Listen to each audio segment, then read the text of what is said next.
Good morning guys. ಈಗ time ಒಂದು 7 ಆಗೋಗಿದೆ.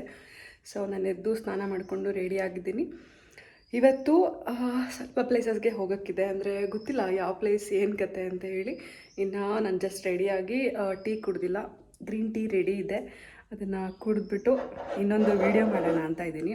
ಅಂದರೆ ಹೋಲ್ ರೆಸಾರ್ಟ್ನ ಗ್ರೀನ್ ಟೀ ರೆಡಿ ಇದೆ. ಸೊ ಹೋಲ್ ರೆಸಾರ್ಟ್ನ ಒಂದು ವೀಡಿಯೋ ಮಾಡಿಲ್ಲ, ಹಾಗಾಗಿ ಇವಾಗ ವೀಡಿಯೋ ಮಾಡೋಣ ಅಂತ ಅಂದ್ಕೊಂಡು ರೆಡಿಯಾಗಿ ಹೊರಟಿದ್ದೀನಿ. ಸೊ ಒಂದು ಕಂಪ್ಲೀಟ್ ಹೋಲ್ ರೆಸಾರ್ಟ್ ಹೆಂಗಿದೆ, ಹೇಗೆ ಬುಕ್ ಮಾಡೋದು ಅಂತ ಹೇಳಿ ಒಂದ್ಸರಿ ವೀಡಿಯೋ ಮಾಡಿ ಅದನ್ನು ಸಪ್ರೇಟಾಗಿ ಅಪ್ಲೋಡ್ ಮಾಡ್ತೀನಿ. ಬಿಕಾಸ್ ಅದು ಮೇ ಬಿ ವಯನಾಡ್ ಬರೋರಿಗೆ ಅಥವಾ ಅಂದರೆ ಫ್ಯಾಮಿಲಿ, ಫ್ರೆಂಡ್ಸ್, ಕಪಲ್ಸ್ ಯಾರು ಬಂದ್ರೂ ಹೆಲ್ಪ್ ಆಗುತ್ತೆ. ಮತ್ತು ಇಲ್ಲೇನೆಂದರೆ ಓನ್ಲಿ ಬಾಯ್ಸ್ನ ಅಲೋ ಮಾಡಲ್ಲ. ಅವರು ಗೂಗಲ್ ಮ್ಯಾಪ್ ಚೆಕ್ ಮಾಡಬೇಕಾದ್ರೆ ಅದನ್ನು ಹಾಕ್ಬಿಟ್ಟಿದ್ದಾರೆ, ಸ್ಟ್ಯಾಕ್ಸ್ ಆರ್ ನಾಟ್ ಅಲೋಡ್ ಅಂತಂದರೆ ಓನ್ಲಿ ಬಾಯ್ಸ್ನ ಅಲೋ ಮಾಡಲ್ಲ. ಜಸ್ಟ್ ಕಪಲ್ಸ್, ಫ್ಯಾಮಿಲಿ, ಫ್ರೆಂಡ್ಸ್ ಆ ಥರ ಇದ್ದರೆ ಓಕೆ. ಸೊ ಬನ್ನಿ ಇವಾಗ ಹೋಗಿ ಗ್ರೀನ್ ಟೀ ಕುಡಿದು ನಾನು ಒಂದು ವೀಡಿಯೋನ ಮಾಡಿಕೊಂಡು ಹಾಗೆ ತಿಂಡಿ ರೆಡಿಯಾಗಿರುತ್ತೆ. ಇವಾಗ 7:35 ಟೈಮ್ ಆಗಿಬಿಟ್ಟಿದೆ. ಬೇಗ ಹೇಳಬೇಕು ಅಂದರೂ ಟೈಮ್ ಆಗೋಯ್ತು, ಅಲ್ಲ ನೈಟ್ ಮಲಗಿದ್ದು ಲೇಟು. ಸೊ ಹೋಗ್ಬಿಟ್ಟು ವೀಡಿಯೋ ಮಾಡಿಕೊಂಡು ಬರ್ತೀನಿ, ಓಕೆನಾ? ಬಾಯ್. ಸೊ ನಾನು ಬ್ಲ್ಯಾಕಲ್ಲಿ ರೆಡಿಯಾಗಿದ್ದೀನಿ. Black pant and black top, ಇದ್ರ ಮೇಲೆ ಏನಾದರೂ ಕೋಟ್ ಹಾಕ್ಕೊಳ್ಳೋಣ ಅಂತ ಇದ್ದೀನಿ. ಸೊ ಗೈಸ್ ಇವಾಗ ಒಂದು ವೀಡಿಯೋ ಮಾಡ್ಕೊಂಬರ್ತೀನಿ, ಕಂಪ್ಲೀಟ್ ವೀಡಿಯೋ. ಅದಾದಮೇಲೆ ಕೆಲವೊಂದು ಫಾಲ್ಸ್ ಇದೆ, ಇಲ್ಲಿ ಕೇವ್ಸ್ ಇದೆ. ಸೊ ಅಲ್ಲಿ ಹೋಗೋಣ ಅಂತ ಅಂದ್ಕೊಂಡಿದ್ದೀವಿ. ನೋಡೋಣ ಎಲ್ಲೆಲ್ಲಿ ಹೋಗ್ತೀನಿ ಅಂತ ಹೇಳಿ. ಈ ವ್ಲಾಗ್ನ ಕಂಪ್ಲೀಟಾಗಿ ನೋಡಿ, ನಿಮಗೆ ಗೊತ್ತಾಗುತ್ತೆ, ಓಕೆನಾ? ಬಾಯ್. ಆ್ಯಂಡ್ ಅದ್ರ ಮೇಲೆ ಈ ಕೋಟ್ನ ಹಾಕ್ಕೊಂಡೆ, ಏನಕ್ಕೆಂದ್ರೆ ಅಷ್ಟು ಕಂಫರ್ಟಬಲ್ ಅನ್ನಿಸ್ಲಿಲ್ಲ, ತುಂಬ ಶಾರ್ಟ್ ಆಗಿತ್ತು ಇಲ್ಲಿ. ಸೊ ಹಾಗಾಗಿ ಹಿಂಗೆ ರೆಡಿ ಆದೆ ಗೈಸ್. ನಾನು ಸ್ಲಿಪ್ಪರ್ ತರೋದು ಮರ್ತೋಗ್ಬಿಟ್ಟಿದ್ದೀನಲ್ಲ, ಎಲ್ಲ ಕಡೆ ಶೂಸ್ ಹಾಕ್ಕೊಂಡು ಹೋಗ್ಲಿಕ್ಕಾಗಲ್ಲ. ಸೊ ಇವಾಗ ಸ್ಲಿಪ್ಪರ್ ತರೋಕ್ಕೂ ಆಗೋಲ್ಲ, ಬಿಕಾಸ್ ಇವಾಗ ವೆಕೇಟ್ ಮಾಡಬೇಕು 11 AM. ಸೊ ಹಾಗೆ ನಡ್ಕೊಂಡೋಗಿ ನಿಮಗೋಸ್ಕರ ಕಷ್ಟಪಟ್ಟು ಒಂದು ವೀಡಿಯೋ ಮಾಡ್ಕೊಬರ್ತೀನಿ, ಓಕೆನಾ? ಅದಕ್ಕೂ ಮುಂಚೆ ಟೀ ಕುಡ್ಕೊಂಡು ಹೋಗೋಣ. ಇದು ನನ್ನ ಡೋರ್ ಕೀ. ಸೊ ಲಾಕ್ ಮಾಡಿದೆ, ಯಾರಾದರೂ ಬಂದರೆ ಇಲ್ಲಿ ನಾಕ್ ಮಾಡ್ಬೋದು. ಇಲ್ಲಿ ಬೆಲ್ ಕೂಡ ಇದೆ. ನನ್ನ ಗ್ರೀನ್ ಟೀ ಗೈಸ್ ರೆಡಿ ಆಗಿದೆ. ಸೊ ನೋಡಿ, ಮಾರ್ನಿಂಗ್ ವ್ಯೂ. ಮೇ ಬಿ ಯಾರೂ ಎದ್ದಿರಲ್ಲ ಅನ್ಕೋತೀನಿ.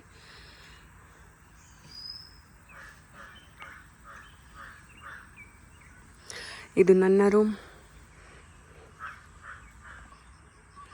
ಅಲ್ಲೆಲ್ಲ ಒಂದು ಕಾಗೆ ಕೂಗ್ತಾ ಇದೆ, ಏನು ಕಾಣಿಸ್ತಿದೆಯಲ್ಲ ಅದೇ ರಿಸೆಪ್ಷನ್. ಇಲ್ಲಿ ನೋಡಿ, ದಾಸವಾಳ ಎಷ್ಟೊಂದು ಹೋಗ್ಬಿಟ್ಟಿದೆ.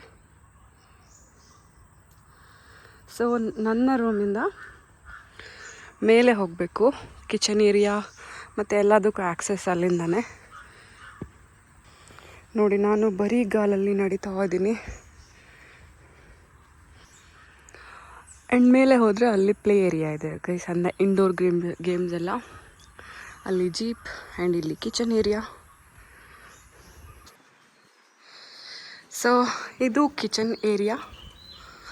ಅಂದರೆ ತಿಂಡಿ ಮೇ ಬಿ ರೆಡಿ ಆಗಿದೆ, ಗೊತ್ತಿಲ್ಲ. ಇವಾಗ ಟೈಮ್ ಇನ್ನು 7:45 ಆಗಿದೆ. ಓಹ್, ಬೆಣ್ಣೆ ಮತ್ತು ಇನ್ನೂ ಏನೂ ಇಟ್ಟಿಲ್ಲ ಗೈಸ್. ಸೊ ಅಲ್ಲಿ ಕಾಣಿಸ್ತಿದೆಯಲ್ಲ, ಅಲ್ಲೇ ಕಿಚನ್ ಇದೆ, ಅಲ್ಲೇ ರೆಡಿ ಮಾಡ್ತಾ ಇರ್ತಾರೆ. ಇಲ್ಲಿ ಸಿಂಕ್ ಇದೆ, ಇಲ್ಲೆಲ್ಲ ಚೇರ್ಸ್ ಇದೆ ಕುತ್ಕೊಂಡು ತಿನ್ನೋ ಥರ. ಇನ್ ಕೇಸ್ ಬೇಡ ಅಂದರೆ ಅಲ್ಲಿ ಕಾಣಿಸ್ತಿದೆಯಲ್ಲ, ಅಲ್ಲಿ ವ್ಯೂ ಚೆನ್ನಾಗಿದೆ. ಸೊ ಅಲ್ಲೂ ಕುತ್ಕೊಂಡು ತಿನ್ಬೋದು. ಸೊ ಇನ್ನೂ ತಿಂಡಿ ರೆಡಿ ಆಗಿಲ್ಲ. ನಾನು ಇವಾಗ ಹೋಗಿ ಒಂದು ವೀಡಿಯೋ ಮಾಡ್ಕೊಂಡು ಬರ್ತೀನಿ, ಆಮೇಲೆ ನಿಮಗೆ ಸಿಗ್ತೀನಿ, ಓಕೆನಾ?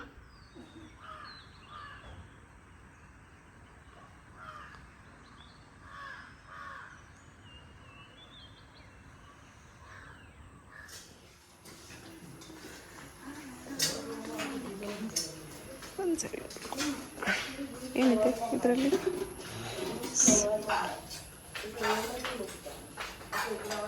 ಶಾವಿಗೆ,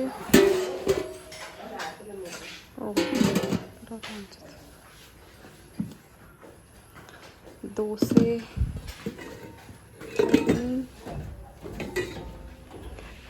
ಎಗ್. ವಾಹ್,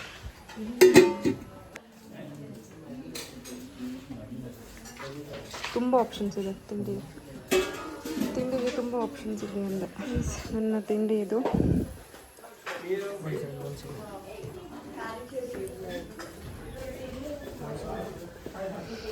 ಸೊ ಪ್ರೋಟೀನ್ಸ್ ಇನ್ಕ್ಲೂಡ್ ಆಗಿದೆ ಇವತ್ತು ಬ್ರೇಕ್ಫಾಸ್ಟಲ್ಲಿ.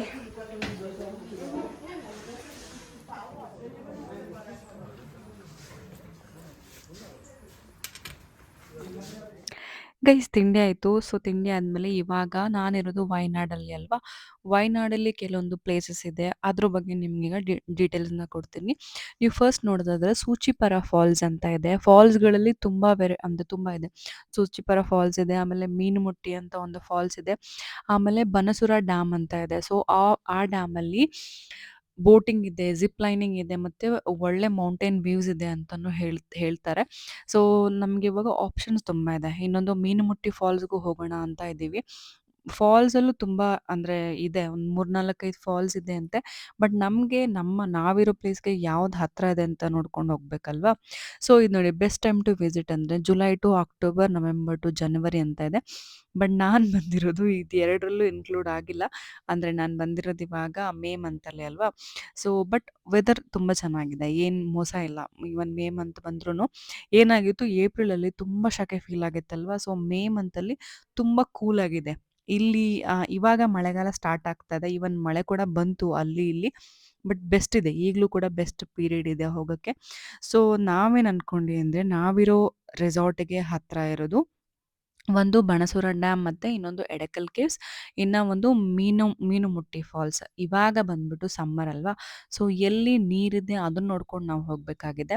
ಸೊ ಸೂಚಿಪರ ಫಾಲ್ಸ್ ಕೂಡ ನೀರಿದೆ ಅಂತ ಅವ್ರು ಹೇಳಿದ್ರು ರೆಸಾರ್ಟಲ್ಲಿ ವಿಚಾರಿಸಿದಾಗ. ಈವನ್ ಮೀನುಮುಟ್ಟಿ ಫಾಲ್ಸಲ್ಲೂ ಕೂಡ ನೀರಿದೆ, ಹೋಗ್ಬೋದು ಅಂತ ಹೇಳಿದ್ರು. ಬನಸೂರ ಡ್ಯಾಮಲ್ಲಿ ಏನಂತಂದರೆ ಅಲ್ಲಿ ಬೋಟಿಂಗ್ ಇದೆ, ಮತ್ತು ಅದು ಕೇರಳ ಗೌರ್ಮೆಂಟ್ ನಡೆಸುತ್ತೆ. ಸೊ ತುಂಬ ಸೇಫ್ಟಿ ಇದೆ, ಮತ್ತು ಜಿಪ್ ಲೈನಿಂಗ್ ಇದೆ. ಆಮೇಲೆ ಏನಪ್ಪ, ಫ್ಯಾಮ್ಲಿಗೆ ಒಳ್ಳೆ ಪ್ಲೇಸ್ ಅದು ಅಂತ ಹೇಳಿದ್ರು ನಮ್ಮ ರೆಸಾರ್ಟಲ್ಲಿ. ಸೊ ಹಾಗಾಗಿ ನಾವು ಬಣಸೂರ ಡ್ಯಾಮ್ಗೂ ಹೋಗಬೇಕು ಅಂತ ಇದ್ದೀವಿ. ಸೊ ಇವಾಗ ಬಕೆಟ್ ಲಿಸ್ಟಲ್ಲಿರೋದು ಮೂರೇನೆ, ಒಂದು ಬಣಸೂರ ಡ್ಯಾಮ್, ಇನ್ನೊಂದು ಎಡಕಲ್ ಕೇವ್ಸ್, ಇನ್ನೊಂದು ಸೂಚಿಪರ ಫಾಲ್ಸ್ ಅಥವಾ ಮೀನುಮುಟ್ಟಿ ಫಾಲ್ಸ್. ಸೊ ಗೊತ್ತಿಲ್ಲ ಗೈಸ್ ಎಲ್ಲೋಗ್ತೀವಿ ಅಂತ ಹೇಳಿ. ಬಟ್ ಇವಾಗ 11 AM ಆಗಿದೆ. ಸೊ ವೆಕೇಟ್ ಮಾಡಿಬಿಟ್ಟು ಇಲ್ಲಿಂದ ಯಾವ ಪ್ಲೇಸ್ಗೆ ನಿಯರ್ ಆಗುತ್ತೆ ಅದಕ್ಕೆ ಒಂದು ಹೋಗ್ಬೇಕು. ಒಳ್ಳೆ ಬ್ರೇಕ್ಫಾಸ್ಟ್ ಆಯಿತು. ಸಿಕ್ಕಾಪಟ್ಟೆ ವೆರೈಟೀಸ್ ಇತ್ತು. ಶಾವಿಗೆ ಇತ್ತು, ಮೊಟ್ಟೆ ಆಮ್ಲೆಟ್, ಆಮೇಲೆ ಬ್ರೆಡ್, ಜಾಮ್, ಬೆಣ್ಣೆ, ದೋಸೆ, ಪರೋಟ, ಚಟ್ನಿ, ಸಾಂಬಾರು ಎಲ್ಲ ಇತ್ತು. ಸೊ ತಿಂದ್ಕೊಂಡು ಇವಾಗ ಪ್ಯಾಕ್ ಮಾಡ್ಕೊಳಕ್ಕೆ ಹೋಗ್ತಾಯಿದ್ದೀನಿ. ಪ್ಯಾಕ್ ಮಾಡಿಕೊಂಡು ಇವಾಗ ಮನೆಗೆ ಹೋಗೋದಷ್ಟೇ. ಅಲ್ಲ ಸಾರಿ, ಇನ್ನು ಬೇರೆ ಪ್ಲೇಸಸ್ಗೆ ಹೋಗೋಕ್ಕಿದೆ. ಸೊ ಎಲ್ಲ ಪ್ಲೇಸಸ್ ನೋಡಿಕೊಂಡು ಮೇ ಬಿ ನಾಳೆ ವಾಪಸ್ ಬೆಂಗಳೂರು. ಇವಾಗ ಪ್ಯಾಕ್ ಮಾಡೋಣ, ಬನ್ನಿ ಗೈಸ್. ಇವಾಗ ಪ್ಯಾಕ್ ಮಾಡಿಕೊಂಡು ಇಲ್ಲಿಂದ ಹೊರಡೋದಷ್ಟೇ. ಇವಾಗ ಟೈಮ್ ಬಂದು 10:30 AM, 11 AMಗೆ ಚೆಕ್ಔಟ್ ಇದೆ. ಸೊ ಬನ್ನಿ ಎಲ್ಲನೂ ಪ್ಯಾಕ್ ಮಾಡೋಣ. ಇಲ್ಲಿ ತೋರಿಸ್ದೆ ಅಲ್ಲ. ಸೊ ಹಿಂಗೆ ಓಪನ್ ಮಾಡಿದ್ರೆ ಇಲ್ಲಿ ಒಳ್ಳೆ ವ್ಯೂ ಇದೆ. ಈ ಕಿಟಕಿ ಕೂಡ ಓಪನ್ ಮಾಡ್ಬೋದು. ಗೈಸ್ ಇವಾಗ ಇಲ್ಲಿಂದ ಹೊರಟಿದ್ದೀನಿ. ಸೊ ಲಗೇಜ್ ಎಲ್ಲ ಪ್ಯಾಕ್ ಆಗಿದೆ. ಏನಂತ ಅಂದರೆ ಕನ್ನಡಕ ಹಾಕ್ಕೊಂಡ, ಇದಕ್ಕೆ ಏನು ಹಾಕ್ಬೇಕಂತ ಅಂದರೆ ವಾಚ್ ಇತ್ತು, ಈ ವಾಚ್ ಹಾಕ್ಕೊಂಡೆ. ಸೊ ಹಂಗಾಗಿ ಇನ್ನೊಂದು ವಾಚ್ನ ಇದರಲ್ಲಿ ಹಾಕಿಟ್ಟಿದ್ದೀನಿ. ಹೇಗೆ ಸ್ಮಾರ್ಟ್ ಐಡಿಯಾ ಅಲ್ಲ ಗೈಸ್. ಎಲ್ಲ ಪ್ಯಾಕ್ ಆಯಿತು. ಸೊ ಇವಾಗ ಈ ರೆಸಾರ್ಟಿಂದ ಹೋಗೋದು. ನನಗೆ ಪ್ರತಿ ಸರಿನೂ ಈ ರೆಸಾರ್ಟ್ ಹೆಸರು ಮರ್ತೋಗುತ್ತೆ. ಏನೋ ಇದೆಯಪ್ಪ. ಸೊ ಇವಾಗ ಹೋಗ್ಬಿಟ್ಟು ಒಂದು ಕೇವ್ಸ್ ಇದೆ, ಇನ್ನೊಂದು 2 ಫಾಲ್ಸ್ ಇದೆ. ಗೊತ್ತಿಲ್ಲ ಎಲ್ಲಿ ಹೋಗೋದು ಅಂತೇಳಿ. ಫಸ್ಟ್ ಕೇವ್ಸ್ಗೆ ಹೋಗೋಣ ಅಂತ ಇದ್ದೀವಿ. ಸೊ ಬನ್ನಿ ಫಸ್ಟು ಕೇವ್ಸ್ಗೆ ಹೋಗೋಣ. ಈ ರೆಸಾರ್ಟ್ಗೆ ಬಾಯ್ ಹೇಳಿ, ಓಕೆನಾ.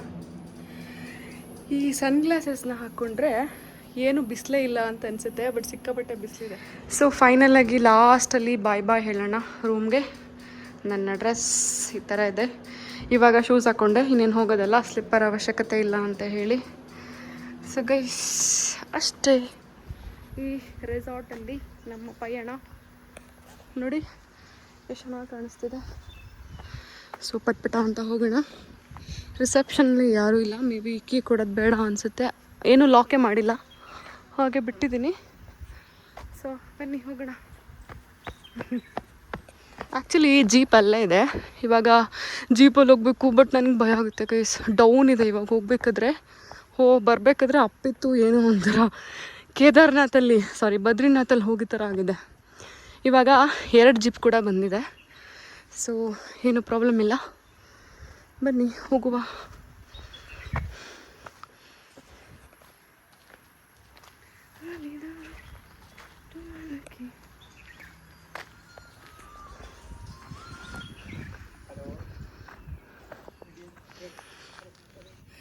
ಇವಾಗ ಯಾರೂ ಇಲ್ಲ ಗೈಸ್, ಅಂದರೆ ಆಲ್ಮೋಸ್ಟ್ ಎಲ್ಲರೂ ಮನೆಗೆ ಹೋಗಿ ಅಂದರೆ ವೆಕೇಟ್ ಮಾಡಿದ್ದಾರೆ. ಸೊ ಇವಾಗ ನಾನು ಮಾಡಬೇಕಷ್ಟೇ. ಬನ್ನಿ ಹೊರಡೋಣ. ಎಷ್ಟು ಬಿಸಿಲಿದೆ ಗೊತ್ತಾ, ಆಚೆ ಕಡೆ ಸಿಕ್ಕಾಪಟ್ಟೆ ಬಿಸಿಲಿದೆ. ಅಷ್ಟೊಂದು ಗೊತ್ತಾಗ್ತಿಲ್ಲ ಇಲ್ಲಂದರೆ ಮರ ಗಿಡಗಳು ಜಾಸ್ತಿ ಇರೋದ್ರಿಂದ, ಬಟ್ ಸಿಕ್ಕಾಪಟ್ಟೆ ಬಿಸಿಲಿದೆ ಗೈಸ್. ನೋಡಿ ಒಂದು ಜೀಪ್ ರೆಡಿ ಆಗಿದೆ. ಸೊ ಬನ್ನಿ ನಾವು ನಡ್ಕೊಂಡು ಹೋಗ್ತಾ ಇರೋಣ. ನನಗೆ ಸ್ವಲ್ಪ ಭಯ ಆ ಜೀಪಲ್ಲಿ ಹೋಗೋಕೆ ಇವಾಗ.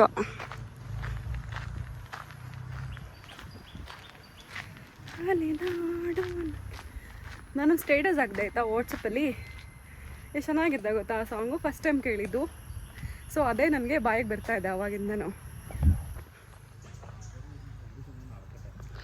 ಗೈಸ್ ಇಲ್ಲೊಬ್ಬರು ವರ್ಕರ್ ಇದ್ದರು, ಸೊ ಅವ್ರ ಜೊತೆ ಮಾತಾಡ್ಕೊಂಡು ಬಂದೆ. ಅವರು ನಾನೇನೆಂದರೆ ನನ್ನ ವೀಡಿಯೋದಲ್ಲಿ ಯೂಶ್ವಲಿ ಬೇರೆಯವ್ರನ್ನ ಅಷ್ಟು ತೋರಿಸಲ್ಲ, ಯಾಕೆಂದರೆ ಅವರವರ ಕಂಫರ್ಟಬಲ್ ಅಲ್ವಾ, ಅವರವರ ಪ್ರೈವಸಿ. ಸೊ ಹಾಗಾಗಿ ನನ್ನ ಫ್ಯಾಮಿಲಿ, ನಮ್ಮ ಅಪ್ಪ ಅಮ್ಮ ಫ್ಯಾಮಿಲಿ ಏನಿದೆ ಅದನ್ನು ಕಂಪ್ಲೀಟಾಗಿ ತೋರಿಸ್ತೀನಿ. ಬಟ್ ಮಿಗ್ದವ್ರನ್ನೆಲ್ಲ ನಾನು ಅವಾಯ್ಡ್ ಮಾಡ್ತೀನಿ ಆಲ್ಮೋಸ್ಟ್. ಗೈಸ್ ಯಾರಂದರೆ ಯಾರೂ ಇಲ್ಲ, ನಾನೊಬ್ಬಳೇ ಜಾಲಿಯಾಗಿ ಹೋಗ್ತಾಯಿದ್ದೀನಿ. ನಾನು ಹೇಳ್ದೆ ಅಲ್ಲ ಮುಂಚೆ, ಇದು ಕಂಪ್ಲೀಟಾಗಿ ಕಾಫಿ ಎಸ್ಟೇಟ್ ಅಂಥೇಳಿ. ನೋಡಿ ಎಲ್ಲ ಕಡೆ ಕಾಫಿ. ಸೊ ಅದನ್ನು ಮಾತ್ರ ಅವರು ರೆಸಾರ್ಟಾಗಿ ಕನ್ವರ್ಟ್ ಮಾಡಿದ್ದಾರೆ ಗೈಸ್. ಅಲ್ಲಿ ಯಾರೋ ಅಂದರೆ ವರ್ಕರ್ಸು ಕೊಯ್ದಿಟ್ಕೊಂಡಿದ್ರು ಆಯಿತಾ. ಸೊ ನಾನು ಇಸ್ಕೊಂಡು ಬಂದೆ. ನಾನು ಈ ಥರನೇ ಎಲ್ಲರೂ ರ್ಯಾಂಡಮಾಗಿ ಮಾತಾಡ್ಸ್ಕೊಂಡಿರ್ತೀನಿ. 2 ತೊಗೊಂಡು ಬಂದೆ ಗೈಸ್. ಅಲ್ಲೊಂದು ಇಲ್ಲೊಂದು ಮನೆಗಳಿದೆ ನೋಡಿ. ಇಂಥ ಪ್ಲೇಸಲ್ಲಿ ನಾನು ಒಬ್ಬಳೇ ನೋಡ್ಕೊಂಡು ಹೋಗ್ತಾ ಇದ್ದೀನಿ. ಸ್ವಲ್ಪ ಭಯಕ್ಕೆ ಸ್ಟಾರ್ಟ್ ಆಗಿದೆ ಇವಾಗ. ಸೊ ಹಾಗಾಗಿ ನಿಂತ್ಕೊಂಡಿದ್ದೀನಿ ಗೈಸ್. ನಾನು ಹೇಳಿದ್ನಲ್ಲ ಜೀಪ್, ಈ ಥರನೇ ಜೀಪಲ್ಲಿ ಹೋಗೋದು. ಹಾಕೊಡಿ.